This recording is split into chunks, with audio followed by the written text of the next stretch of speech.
कभी एक राजा था, उसके पास सब कुछ था, ताकत, दौलत और एक रानी जो उसकी जान थी। लेकिन एक दिन एक चौसर की बाजी ने उससे सब कुछ छीन लिया। ये कोई आम कहानी नहीं, ये उस राजा की कथा है जिसने अपनी रानी को अपने ही हाथों से जुए में हार दिया। बहुत समय पहले की बात है। एक समृद्ध और शक्तिशाली राज्य था अमृतापुरी। वहां का राजा, राजा विक्रमसेन, अपनी बहादुरी और न्यायप्रियता के लिए पूरे प्रदेश में प्रसिद्ध था। परंतु उसे एक और चीज से अत्यधिक लगाव था, चौसर का खेल। राजा विक्रमसेन हर रोज अपने दरबार में दरबारी मित्रों के साथ चौसर खेलता। धीरे धीरे यह खेल उसकी आदत नहीं बल्कि उसकी कमजोरी बन गई।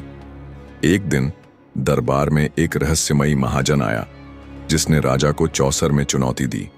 वह न केवल चालाक था बल्कि बेहद कुशल खिलाड़ी भी। राजा विक्रमसेन ने चुनौती स्वीकार कर ली और बाजी पर अपना सब कुछ लगाने को तैयार हो गया। उसने अपनी अंगूठी, मुकुट, यहां तक कि अपनी प्रिय रानी सुमेधा को भी बाजी पर रख दिया। खेल की आखिरी चाल चली गई और राजा विक्रमसेन हार गया। दरबार में सन्नाटा छा गया था। राजा विक्रमसेन हार की शर्म से सिर झुकाए बैठे थे। रानी सुमेधा के चेहरे पर भय और अपमान के मिले जुले भाव थे। महाजन ने मुस्कुराते हुए कहा, राजन, आपने अपनी बाजी स्वयं रखी थी, अब रानी मेरी है। सैनिकों ने जैसे ही रानी को महाजन के हवाले करना चाहा, तभी दरबार के पुजारी आचार्य वशिष्ठ ने हस्तक्षेप किया। ठहरो, उनकी आवाज गूंजी। इस व्यक्ति की असली पहचान उजागर होने से पहले रानी को उसके हवाले नहीं किया जा सकता। आचार्य वशिष्ठ ने अपनी मंत्र शक्ति से एक पवित्र जल छिड़का और जैसे ही जल की बूंदें उस महाजन पर पड़ीं, उसके शरीर का रूप बदलने लगा। उसकी सुंदर वेशभूषा गायब हो गई, चेहरा काला पड़ने लगा और देखते ही देखते वह एक राक्षस में बदल गया। दरबार में हड़कंप मच गया। पूरा दरबार स्तब्ध रह गया। रानी सुमेधा को अब विजेता के हवाले करना था। राजा अवाक थे। आचार्य वशिष्ठ ने बताया, यह कोई साधारण महाजन नहीं बल्कि राक्षस राज काल भैरव है, जो छल से रानी को ले जाकर अपने राज्य में बंदी बनाना चाहता था। लेकिन अब बहुत देर हो चुकी थी। राक्षस अपनी असली ताकत में आ चुका था। वह अट्टहास करता हुआ बोला, भले ही मेरी पहचान उजागर हो गई हो, लेकिन बाजी तो मैंने जीती है। रानी अब मेरी है। इतना कहकर वह एक काले बादल में लिपटकर रानी को लेकर गायब हो गया। राजा विक्रमसेन जमीन पर गिर पड़े। उन्होंने अपनी सबसे बड़ी भूल कर दी थी। अपने जीवन का सबसे अनमोल रत्न रानी सुमेधा को चौसर की बाजी बना दिया। काल भैरव रानी सुमेधा को अपने अंधकारमय लोक रक्त गुहा में ले गया। वह एक भयावह स्थान था। चारों ओर काले धुएं की परतें, चमगादड़ की चीखें और गंधाते कुएं। काल भैरव ने रानी से कहा, अब तुम मेरी हो। तुम्हारा राजा तो तुम्हें हार चुका है। इस लोक में कोई नियम नहीं, यहां मेरी इच्छा ही धर्म है। रानी ने भयभीत होते हुए भी अपनी गरिमा नहीं छोड़ी। उसने दृढ़ स्वर में उत्तर दिया, तुम चाहो तो शरीर को कैद कर सकते हो, लेकिन मेरी आत्मा को नहीं। मैं रानी सुमेधा हूं, धर्म की प्रतीक। काल भैरव ने उस पर कई तरह के मानसिक और शारीरिक दबाव बनाने की कोशिश की, परंतु रानी ने अपने आत्मबल, बुद्धिमत्ता और तप के सहारे हर बार उसका प्रतिकार किया। उसने भोजन त्याग दिया और ध्यान में लीन हो गई। उसकी तपस्या से अंधकार के लोक में प्रकाश की किरणें फूटने लगीं। वहीं अमृतापुरी में राजा विक्रमसेन पश्चाताप में डूबे हुए थे। उन्होंने अपने सिंहासन का त्याग कर जंगल की ओर प्रस्थान कर दिया, यह प्रण लेते हुए कि जब तक वे रानी को मुक्त नहीं कराते, राजमहल की ओर नहीं लौटेंगे। राजा विक्रमसेन गहरे जंगलों में भटकते हुए एक ऊंचे पर्वत पर जा पहुंचे, जहां हवाओं में शांति थी और आकाश में एक दिव्य ऊर्जा का अनुभव होता था। वहां उन्हें एक वृद्ध सन्यासी ध्यानमग्न अवस्था में मिले, जिनका नाम था महातपस्वी अनंतनाथ। राजा ने उनके चरणों में गिरकर अपने अपराध की पूरी कथा कही, अपने अहंकार, चौसर की बाजी, रानी की हार और अब के पश्चाताप की बात। महातपस्वी ने शांत स्वर में कहा, राजन, तुम्हारा अपराध बड़ा है, पर पश्चाताप सच्चा हो तो पाप भी तप से जल सकता है। लेकिन रानी को मुक्त कराने के लिए केवल पश्चाताप नहीं, बल, बुद्धि और भक्ति तीनों की आवश्यकता होगी। उन्होंने राजा को 3 परीक्षाओं की बात बताई, 3 दिव्य अस्त्रों की प्राप्ति, जो केवल वही पा सकता है जो स्वार्थ छोड़कर धर्म के मार्ग पर चले। वैराग्य कुंडल, आत्मसंयम की परीक्षा। सत्य ज्योति, पूर्ण सत्य को स्वीकारने और बोलने की शक्ति त्रिशूल केवल उन्हें मिलेगा जो अपने अंदर की कायरता को त्याग कर सच्चे साहस के साथ सामना करे। राजा विक्रमसेन ने बिना एक पल गंवाए उन तीनों परीक्षाओं के लिए निकलने का संकल्प लिया। उधर रक्त गुहा में रानी सुमेधा की तपस्या इतनी शक्तिशाली हो गई थी कि अंधकार के बंधन टूटने लगे थे। काल भैरव क्रोधित हो उठा, अब बहुत हो गया, या तो मेरी बनो या मृत्यु का वरण करो। लेकिन रानी शांत स्वर में बोली, मृत्यु मुझे स्वीकार है, पर अधर्म नहीं। राजा की पहली परीक्षा। वैराग्य कुंडल महातपस्वी अनंतनाथ ने राजा को एक निर्जन घाटी की ओर भेजा, जहां उन्हें वैराग्य कुंडल प्राप्त करना था। यह कुंडल केवल उसी को मिलते हैं जो सांसारिक मोह, आत्मग्लानि और क्रोध तीनों को त्याग देता है। घाटी में प्रवेश करते ही राजा को एक रहस्यमयी आवाज सुनाई दी, विक्रमसेन, तुम्हारे सामने अब तुम्हारे अपने चेहरे होंगे। और अचानक सामने 3 प्रतिबिंब खड़े हो गए। भूतकाल का विक्रमसेन, अभिमानी, जुआरी, स्वार्थी। वर्तमान का विक्रमसेन, पश्चाताप से टूटा, डरपोक भविष्य का विक्रमसेन, जो अगर धर्म की राह पर न चले तो राक्षसों जैसा बन जाएगा।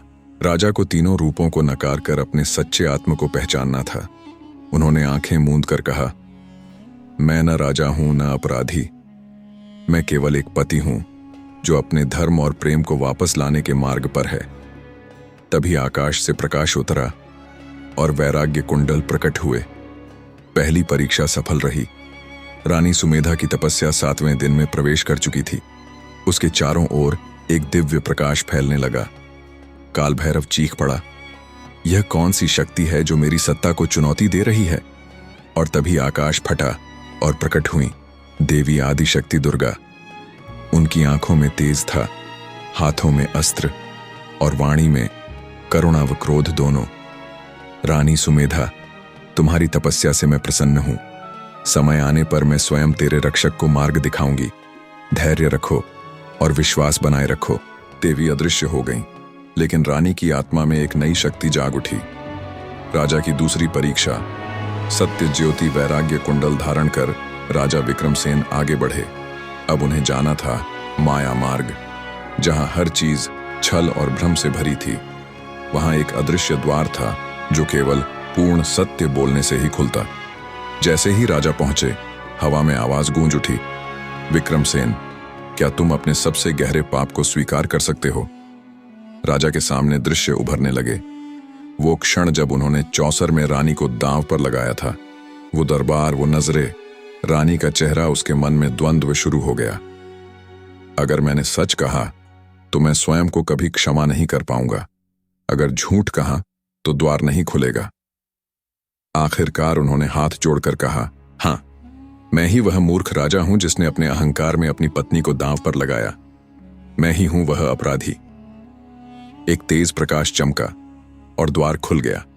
अंदर से निकली सत्य ज्योति, एक जलती हुई लौ जो राजा के हाथों में समा गई। दूसरी परीक्षा पूर्ण हुई। रानी सुमेधा अब ध्यानमग्न थी। तभी उसके मन में एक दिव्य स्वप्न आया। देवी दुर्गा ने उसमें प्रकट होकर कहा, सुमेधा, समय आ रहा है जब तुम्हें केवल सहना नहीं, लड़ना भी होगा। तेरी शक्ति केवल धैर्य नहीं, पराक्रम भी है। अग्नि का वरण करना पड़ेगा, भीतर भी बाहर भी। देवी ने उसे एक मंत्र और एक प्रतीक दिया। जब अग्नि से घिरी होगी तब यह मंत्र जपना और अग्नि तेरे लिए रक्षा कवच बन जाएगी। रानी ने आंखें खोलीं। उसकी दृष्टि अब स्थिर थी और हृदय में देवी का तेज। सत्य ज्योति हाथ में लिए राजा विक्रमसेन अब पहुंचे भीषण पर्वत की तलहटी पर, जहां तीसरी और अंतिम परीक्षा थी। इस परीक्षा का नाम था शक्ति त्रिशूल, एक दिव्य अस्त्र जो केवल उसी को प्राप्त होता है जो अपने भीतर के भय, मोह और कायरता को हराकर धर्म की रक्षा के लिए तैयार हो। महातपस्वी अनंतनाथ की चेतावनी गूंज उठी, विक्रमसेन, इस बार तुझे बाहरी राक्षस से नहीं, अपने भीतर के राक्षस से युद्ध करना होगा। जैसे ही राजा पर्वत की चोटी की ओर बढ़े, वहां उसे एक विशाल द्वार मिला जिस पर लिखा था, केवल वही प्रवेश पाए जो मृत्यु को गले लगाने का साहस रखता हो। राजा ने द्वार को पार किया और वहां सामने खड़ा था भीतर का विक्रम, एक राक्षसी रूप, उसकी सारी दुर्बलताओं और आत्मग्लानि का मूर्त रूप। वह दहाड़ा, तू मुझे मिटा नहीं सकता, मैं तेरा ही हिस्सा हूं, तेरा डर, तेरी शर्म, तेरी असफलता। राजा विक्रमसेन ने पहली बार अपनी तलवार उठाई, लेकिन यह युद्ध तलवार से नहीं, आत्मा से था। उन्होंने गर्जना करते हुए कहा, हां, तू मेरा ही हिस्सा है, लेकिन अब मैं तुझे स्वीकार कर नहीं, पार करूंगा। सत्य ज्योति की चमक और वैराग्य कुंडल की शक्ति से उन्होंने उस राक्षसी रूप को भस्म कर दिया। तभी आकाश से एक तेज प्रकाश उतरा और शक्ति त्रिशूल प्रकट हुआ, चमकता हुआ, अग्नि से घिरा। जैसे ही राजा ने उसे हाथ में लिया, पूरी धरती हिल गई। एक दिव्य आवाज आई, अब तू केवल राजा नहीं, धर्म का योद्धा बन गया है। अब तू तैयार है रानी सुमेधा को मुक्त कराने के लिए। रानी सुमेधा की तपस्या और देवी दुर्गा के मंत्र ने रक्त गुहा के संतुलन को बिगाड़ दिया था। वहां की दीवारें कांपने लगीं और अंधकार के बादल बिजली की तरह गरजने लगे। काल भैरव अब भयंकर क्रोध में था। उसका स्वर गूंजा, अब मैं तुम्हें सहन नहीं करूंगा। सुमेधा, तूने मेरी सत्ता को ललकारा है, अब तुझे भी उसी अग्नि में जलाऊंगा। वह एक त्रिनेत्रधारी भीषण रूप में प्रकट हुआ। उसके हाथों में अग्निबाण, मस्तक पर काल कवच और उसके चारों ओर राक्षसी शक्तियों की सेना। जैसे ही वह रानी की ओर बढ़ा, सुमेधा ने मंत्र जपना शुरू किया। एयूएम अग्निशक्ति दुर्गाय नमः। अग्नि की लपटें उसके चारों ओर एक दिव्य कवच बन गई। काल भैरव ने जब अपना अग्निबाण छोड़ा तो वह उस कवच से टकराकर उसी पर पलट गया। वह चीख पड़ा, यह शक्ति तेरे अंदर कहां से आई? रानी शांत स्वर में बोली, यह शक्ति मेरे धर्म, मेरी भक्ति और देवी मां की कृपा से आई है। तभी पृथ्वी हिलने लगी, आकाश फट गया और वहां एक तेज प्रकाश में प्रकट हुए राजा विक्रमसेन, अब एक दिव्य योद्धा के रूप में। उसके हाथ में शक्ति त्रिशूल, कानों में वैराग्य कुंडल और हृदय में सत्य ज्योति जल रही थी। राजा ने गर्जना की, काल भैरव, यह युद्ध अब तुझसे नहीं, तेरे अधर्म से है। काल भैरव हंस पड़ा, तो आओ देखता हूं कितना बचा है तुझ में बल। और संकल्प महायुद्ध शुरू हो चुका था। राजा विक्रमसेन और काल भैरव के बीच तलवारों की गड़गड़ाहट गूंज रही थी। आग की लपटें आसमान को चीर रही थीं। रानी सुमेधा अपनी अग्नि कवच में काल भैरव की भयानक सेनाओं से लड़ रही थी, परंतु काल भैरव ने एक अंतिम भीषण चाल चली। उसने अपनी सबसे शक्तिशाली काली माया छोड़ी, जो रानी के हृदय पर सीधे प्रहार करती थी। रानी कमजोर पड़ने लगी, उसकी अग्नि धीरे धीरे मंद होने लगी। तभी देवी दुर्गा की मुरली की एक मधुर आवाज गूंजने लगी, सुमेधा, इस युद्ध का अंत केवल तब होगा जब तुम अपना सर्वोच्च बलिदान दोगी। राजा विक्रमसेन गिर पड़ा, आंसुओं से लथपथ, पर उसके भीतर नई उम्मीद की ज्योति जल रही थी। तुम हमेशा मेरी रानी रहोगी, मेरे दिल और राज्य की आत्मा। रानी सुमेधा के बलिदान के बाद राजा विक्रमसेन का हृदय तो टूटा था, लेकिन उसकी आत्मा में नया सशक्त संकल्प जाग उठा था। वह अपने राज्य अमृतापुरी की ओर चल पड़ा, जहां उसका स्वागत एक नई उम्मीद के साथ होने वाला था। राजा ने सिंहासन संभाला, पर अब वह वही राजा नहीं था जो कभी अहंकार में डूबा था। वह एक न्यायप्रिय, दयालु और धर्मनिष्ठ शासक बन चुका था। उसने राज्य में खुशहाली, शिक्षा और धर्म के प्रचार प्रसार के लिए अनेक सुधार किए। रानी सुमेधा की स्मृति में उसने एक विशाल मंदिर और एक पुस्तकालय बनवाया, जहां उनकी कहानी पीढ़ी दर पीढ़ी सुनाई जाती रही। उस मंदिर में एक विशेष दीप जलता था, जो रानी की अग्नि शक्ति का प्रतीक था। सदैव जलता रहे, जैसे उनकी आत्मा अमर हो। राजा विक्रमसेन ने लोगों को बताया, सच्चा बल वही है जो अपने अहंकार को छोड़कर प्रेम, त्याग और सत्य के साथ चले। मेरी रानी ने मुझे यही सिखाया। राज्य अमृतापुरी एक बार फिर समृद्धि और शांति का उदाहरण बन गया, और दूर कहीं एक नई कहानी की शुरुआत हुई, जहां बलिदान, प्रेम और न्याय का चिरकालिक प्रकाश सभी के लिए प्रेरणा बन गया। दोस्तों, कहानी कैसी लगी कमेंट करके जरूर बताएं, और ये वीडियो आप कहां से देख रहे हैं वो भी लिखना ना भूलें। आपका एक लाइक, एक सब्सक्राइब और एक कमेंट हमें ऐसी प्रेरणादायक कहानियां लाने की ताकत देता है। धन्यवाद दोस्तों, फिर मिलते हैं एक नई रोचक कहानी के साथ। राधे राधे।